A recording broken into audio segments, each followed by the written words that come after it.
भक्तों, ओम नमः शिवाय। श्री शिवाय नमस्तुभ्यम। जय श्री महाकाल। जी हाँ भक्तों, क्या आपके भी घर में कोई ऐसा व्यक्ति है जिसका विवाह नहीं हो पा रहा? आप लोग बहुत ज़्यादा परेशान हैं उसके विवाह को लेके कि आखिरकार हमारे इस घर के इस व्यक्ति का विवाह क्यों नहीं हो पा रहा। आप बहुत ज़्यादा परेशान भी है कि विवाह में क्या दिक्कत आ रही है। आपने बहुत ज़्यादा पंडितों को दिखाया, बहुत ज़्यादा उसकी कुंडली मिलवाई, हर एक चीज़ किया, लेकिन अभी भी विवाह नहीं हो पा रहा। तो आपको परेशान होने की बिल्कुल भी आवश्यकता नहीं है, क्योंकि आज जो मैं आपको उपाय बताने वाला हूं, अगर उसको आपने ध्यान से सुन के और अच्छे तरीके से कर लिया तो अवश्य रूप से विवाह होगा ही होगा। क्या करना है, कैसे करना है, पूरा मैं आपको बताने वाला हूं। देखिए, आपको भी पता है कि पूज्य गुरुदेव की जो कथा होती है उसमें लाखों की भीड़ आती है, और जब गुरुदेव की कथा में लाखों की भीड़ आती है तो वहाँ ज़्यादातर जो भक्त होते हैं वो क्या करते हैं, पत्र के द्वारा अपनी इच्छा और अपनी मनोकामना जो होती है वो गुरुदेव तक पहुंचाते हैं। तो अभी गुरुदेव की कथा चल रही थी, आज से 4 से 5 महीना पहले की बात है। गुरुदेव की कथा चल रही थी और गुरुदेव की कथा में लाखों की भीड़ आई। अब जब गुरुदेव की कथा में लाखों की भीड़ आई तो वहाँ ज़्यादातर जो भक्त थे उन्होंने क्या किया, पत्र के द्वारा अपनी इच्छा और पत्र के द्वारा अपनी मनोकामना जो थी वो गुरुदेव तक पहुँचाई। अब जैसे ही गुरुदेव के पास पत्र पहुंचा और गुरुदेव ने पत्र पढ़ा तो वहां गुरुदेव ने देखा कि ज़्यादातर जो भक्त हैं उनकी क्या है, केवल और केवल एक ही इच्छा और एक ही मनोकामना है। क्या? गुरुदेव, हमारा जो बच्चा है उसका जो मन है वो ठीक ना कहीं नहीं लगता, और उसका जो विवाह है ना वो भी नहीं हो पा रहा। कृपया करके कोई उपाय बता दें ताकि हमारे उस घर के व्यक्ति जो है उनका जो विवाह है वो अच्छे तरीके से हो जाए।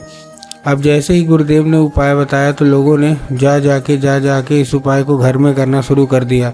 अब जैसे ही उन लोगों ने जा जाके इस उपाय को घर में करना शुरू कर दिया, वही लोग गुरुदेव की कथा में मात्र 1 से 1.5 महीने के बाद वापस आए।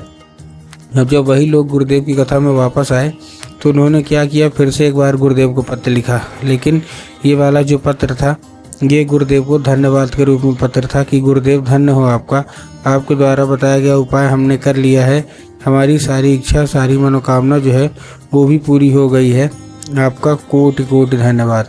तो देखिए, जो लोग भी मेरी आवाज़ अभी सुन रहे हैं ना, अगर आपको भी जानना है कि आखिर ऐसा कौन सा उपाय है जिसको करने मात्र से इच्छा मनोकामना पूरी हो जाती है, तो चलिए हम बताते हैं आपको आज की इस वीडियो के माध्यम से कि आपको करना क्या है। तो बस उपाय ध्यान से सुन के अच्छे से करिएगा ज़रूर। लेकिन उसके पहले चैनल पे अगर पहली बार आए हैं और आवाज़ मेरी पहली बार सुन रहे हैं तो वीडियो कर दें लाइक और चैनल को भी कर लें सब्सक्राइब, ताकि पूजनीय पंडित प्रदीप जी मिश्रा के रोज़ नए नए उपाय सबसे पहले मैं आपको प्राप्त करा सकूं। तो देखिए, जो हमारा सबसे पहला उपाय है, इस उपाय में आपको करना क्या है। सबसे पहले आपको लेना है 3 काली मिर्च और साथ में आपको लेना है 1 धतूरा।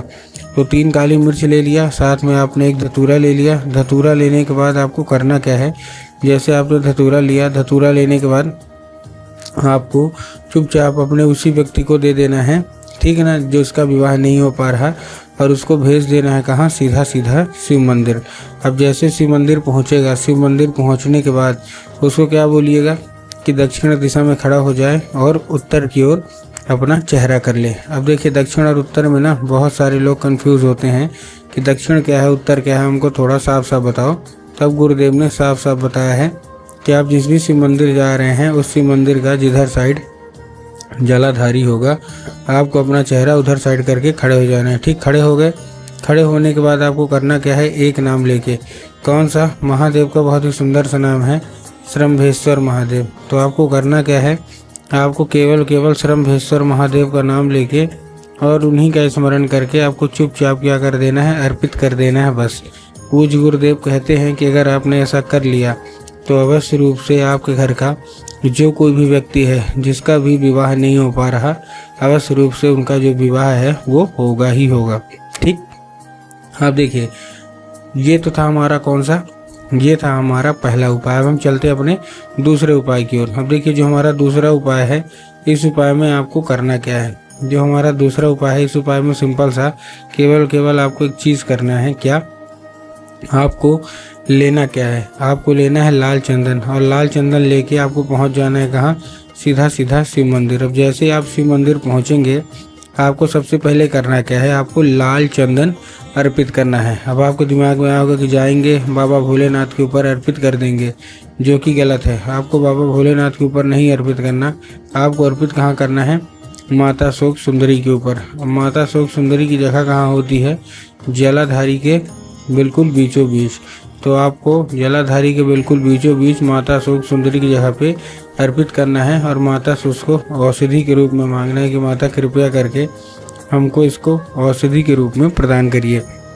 अब क्या होगा, अब ये औषधि का रूप रहेगा। अब आपको करना क्या है, उसी रात जब ठीक आपको 5 मिनट तक मतलब आपको खड़े रहना है, फिर वही आपको वो जो लाल चंदन है जहाँ आपने माता शोक सुंदरी की जगह पे लगाया है ना, वहीं आपको फिर से टच करना है और वही उंगली बिना धोए, ठीक ना, उसको लेके आ जाना है चुपचाप। कहाँ, घर आ जाना है। ठीक, घर आने के बाद जहाँ आप लोग सोते हैं और जिधर साइड सर करके सोते हैं उधर साइड की जो दीवार होगी ना, उसी दीवार में आपको क्या करना है, लगा देना है। पूज्य गुरुदेव कहते हैं कि अगर आपने ऐसा कर लिया तो अवश्य रूप से आप देखेंगे कि जो कोई भी इच्छा मनोकामना हो पूरी होगी होगी। और उसके साथ साथ क्या होने वाला है, उसके साथ साथ मतलब विवाह जो कि नहीं हो पा रहा ना, अवश्य रूप से उसका जो विवाह है वो भी अवश्य रूप से होगा ही होगा। तो उम्मीद करता हूँ आज का ये उपाय बहुत अच्छे तरीके से आपको समझ में आ गया होगा।